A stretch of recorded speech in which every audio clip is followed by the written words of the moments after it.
नमस्कार. तुळजापूर विधानसभा सार्वत्रिक निवडणूक 2024. तुळजापूर मतदारसंघामध्ये महायुतीचे उमेदवार, भाजपचे अधिकृत उमेदवार श्री राणा जगजितसिंह पाटील यांची उमेदवारी जाहीर झालेली आहे. ते उमेदवार म्हणून आपल्या समोर आलेले आहेत. आम्ही तुळजापूर तालुका राष्ट्रवादी काँग्रेस पार्टी अजितदादा पवार गटातील सर्व कार्यकर्ते, बूथ प्रमुख, पदाधिकारी हे जातीनं आणि तनमन धनानं राणादादाच्या प्रचारामध्ये उतरलेले आहेत.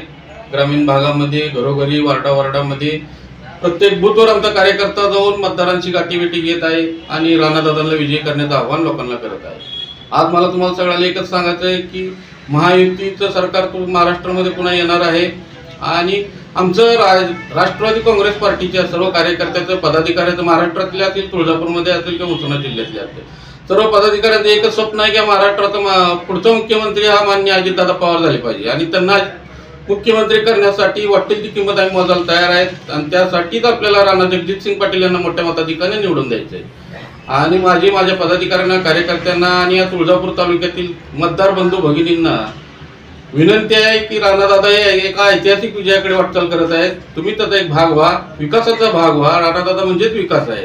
तुळजापूर तालुका असेल, शहर असेल, या राणादादांची विकासाची भूमिका खूप मोठी आहे. आज तुम्ही बघत असाल तुळजापूर शहरामध्ये कमीत कमी 200 कोटीची कामं सुरू आहेत. नळदुर्गला गेल्या तर तुम्ही 125 कोटीची कामं सुरू आहेत.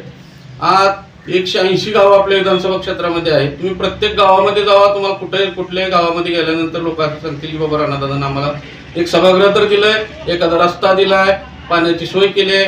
एवढे सगळे कामं राणादादा करत आहेत. जातीनं लक्ष घालून राणादादा मतदारसंघावर पालकासारखं लक्ष ठेवून आहेत.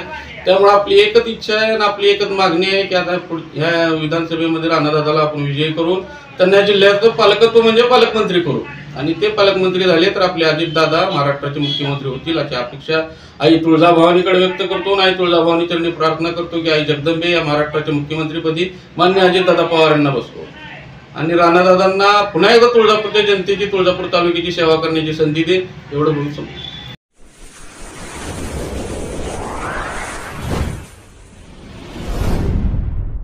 वीर महाराष्ट्र न्यूज चॅनलला लाईक आणि सबस्क्राईब करा. धन्यवाद.